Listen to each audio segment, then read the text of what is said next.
So Sleep Token. So we're going to talk a little bit about Sleep Token today. So whether you know much about the band or you've never heard the band, what you can say is there's a lot of press about them, there's a lot of talking about them. There's a lot of YouTube channels about them. In the broadest aspect, for anyone that's not really aware of them, which should be surprising, but they are a metal band. I'm just going to say metal because there's a lot of different styles of metal within their different. You can't just call them one particular style. And we talked about the other day about progressive metal on one of our videos. This is be a band that I would talk about as progressive metal because they've got so many different elements that they use, and they've really kind of pushed metal boundaries. Well, I think they've pushed metal boundaries. They've used all the tools at their disposal, is a good way of putting it with them. They wear outfits so you don't really see their faces. They've got masks on, so it's all about hidden identity. So it's all about the music and it's about the theatrical elements, which is all very cool.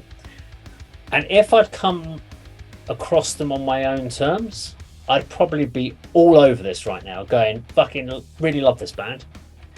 But because everyone is, and all the comments, it's what's worse is when you read the comments in music videos about how this is the most amazing band in the world. I mean, they're so great. I listened to them today and my whole world's changed. I'm like, do you know what? I can't do that. I don't want to become this person. It's put me off the band to the point where I've listened to them and I'm like, I went in to listen to them with the wrong headspace. I didn't go in there wanting to really enjoy it. I was like, no, okay, what's this all about then? Yeah.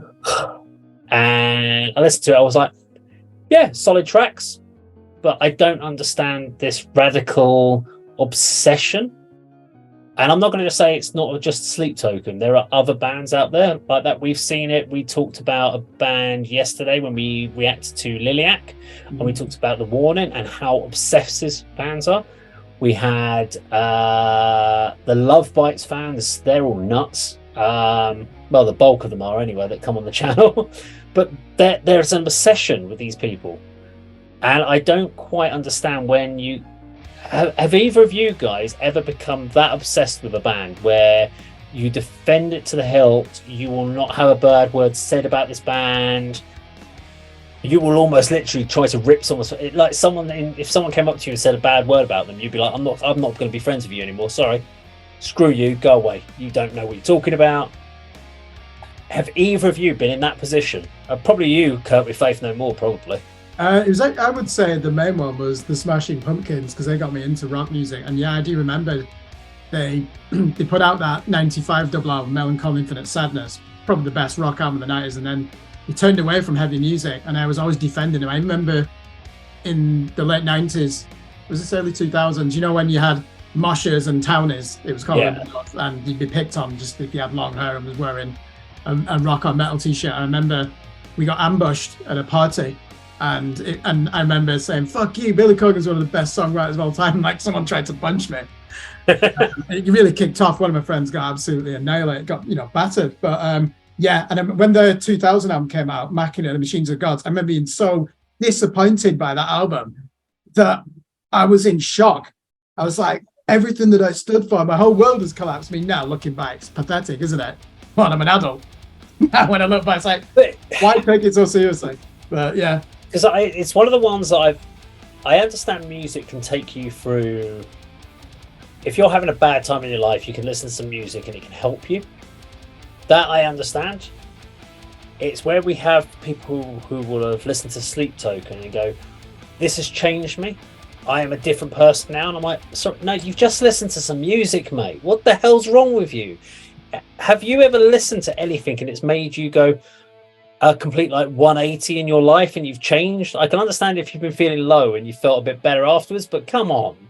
You don't suddenly go out and go, right, I was going to my office job and I listened to this music and now I work in construction and I do this. And I'm like, no, I don't get it. Dave, 1982, Woolworths, Iron Maiden, you see them perform which song on Top of the Pops at age 10? Surely that was a seminal moment in your life. I think you're talking to me, aren't you? That must be Andy. At 9/8. It's talking to Dave. Sorry, it Andy. was a seminal moment in my life, but I'm not going to start round with people because they say they don't like Iron Maiden. I really liked your Don't Hit Me. I'm going to say Billy Corgan's the best songwriter ever. He probably hit you harder, didn't he? No, it's.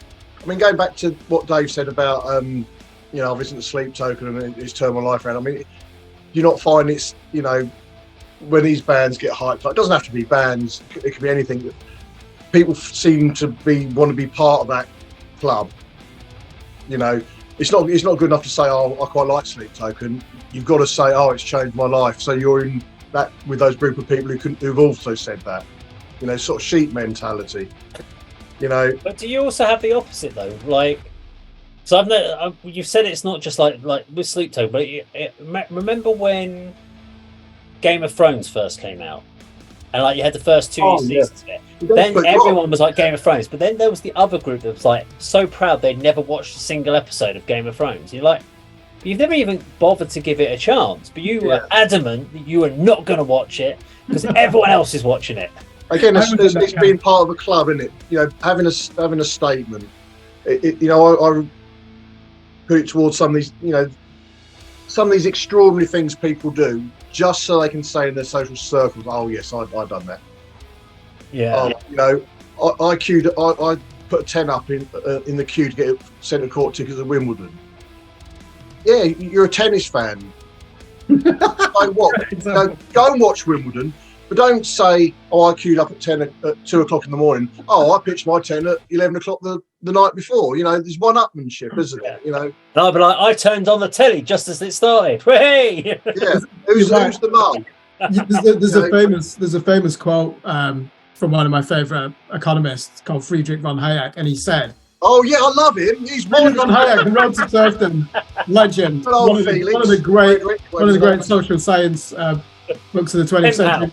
But he said, often people are attracted to clubs because they're often exclusionary, and it does make you feel important if you can exclude others.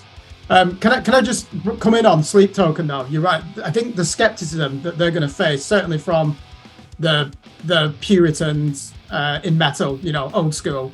One, they've not really relied on the press for this hype. It has just been almost like a spontaneous eruption when they released that single in February. Is it The Summoning, which I've got to say is a fantastic song, and their numbers just went from, they'd done 2 EPs and 2 albums before that single came out, and their numbers just exploded, their streaming numbers. And the good thing you would look at in terms of, if we say youth culture, it was really come from the bottom up. There was no, I wouldn't say critical praise from Kerrang, Metal Hammer, anything, Metal Sucks, whatever the website's like. There probably is now. And it was one that the fans who were there from the beginning can say, "Oh, we got them here." So that's probably why they're going to be passionate. I mean, I think what's unique about them is that, let's be honest, most metal bands are absolutely atrocious at writing pop songs. Other than Faith No More, and I suppose as a modern example, Ghost, there's very few who can actually write pop songs. I don't know why it is. Periphery are fucking useless at this. And they keep including 2 pop songs on each album now. It really annoys me. Sleep Token's standard of songwriting on the pop songs is phenomenal. Doesn't even matter what genre you're into. There is a bit too much of a reliance on the R&B vocal inflections, and I don't like modern R&B. I fucking hate that vocal. I hate it when they do the R&B bit, yeah. I know. So you're not selling them to me. I mean, probably should have done some homework because, Dave, you did put this as a topic, but I've never listened to them. You're not for some elitist reason that, I'm not going to listen to what everybody else is, but you say they write good pop songs. There's R&B moments. I mean, that's progressive metal though, Andy, because the first half of the album that came out last Friday, "Take Me Back to Eden," is fantastic. The second half is very poor. They just do 6 piano ballads in a row, and I'm just thinking, why have you squandered the momentum of side A of your record, which could have been a contender for Album of the Year? It's such a bloated, disjointed effort, that last album. I like Andy's face. You're like, pop songs, R&B, and then there's 6 piano ballads. He's like, yeah, it's not. There is. This is not metal. There are some piano ballads. Might be the appealing bit. I like the piano ballad, but one of you said about some fans saying, "Oh, we've got you where you are today." Another sort of element to this, it might be sort of going a little bit off topic, but there's certain contingency of music fans or perhaps any fans saying that they kind of disrespect people who've got into, let's use Sleep Token example, from their recent explosion of popularity. There's people who say, "Oh, well, I liked them before they even formed." Yeah. I was a fan of them before they even wrote their first song. You know, there's only like the that nature demos. to them as well, isn't Yes. Okay, one last bit on this. So I just suddenly thought about it because we actually have an example of us doing this. there? Not this Me. band, Pantera. So with the reform and then the reunion, and I was adamant. I'm like, and we were talking about this as an example of people saying they've seen Pantera, and the question being, yeah, but did you see the real Pantera? Did you see them like in the 90s, in the early 2000s? Oh no, I saw them in 2022 and 2023 or whatever, and I'll be like, that's not real Pantera, then, is it? That was their name. That was the saying. It said, yeah, but it's not Pantera. There's no, you don't have Vinny, you don't have Dimebag in there. That's the heart, the beating heart of Pantera. And am I then being that elitist guy that's sort of like people that are trying to come into it later on? And I'm like, go away, you can't have Pantera. No. If you were speaking to someone who said, "Oh, did you see them when they used to release glam metal albums?" That's the real Pantera. No, I think Has anyone ever said that? that's a good comparison. You could say I've seen the real Pantera, the classic lineup, as opposed to the 2022 sort of reunion tour lineup. But you know, let's all appreciate each other's view and appreciate each other's moment of when we got into a particular band or genre without sort of, you know, being elite about it or one-upmanship about it. I mean, you do have examples. Mature's the word, you know. Let's be mature about it. Yeah, exactly. You have example last week. I don't wanna. Do you know, Andy, you probably like the Norwegian black metal band Immortal, I assume, don't you? Because I know you're into your Mayhem and bands like that. What's up, Bounds? Yeah, not a huge fan of, you know, but yeah, I know more. Heard of them. Well, they released an album last Friday, and there's only one original member left.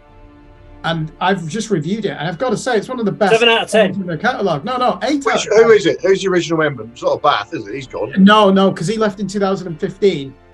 Is it Damones? Is that how you pronounce his name? He was the guitarist who left in 1997. Oh, right, yeah.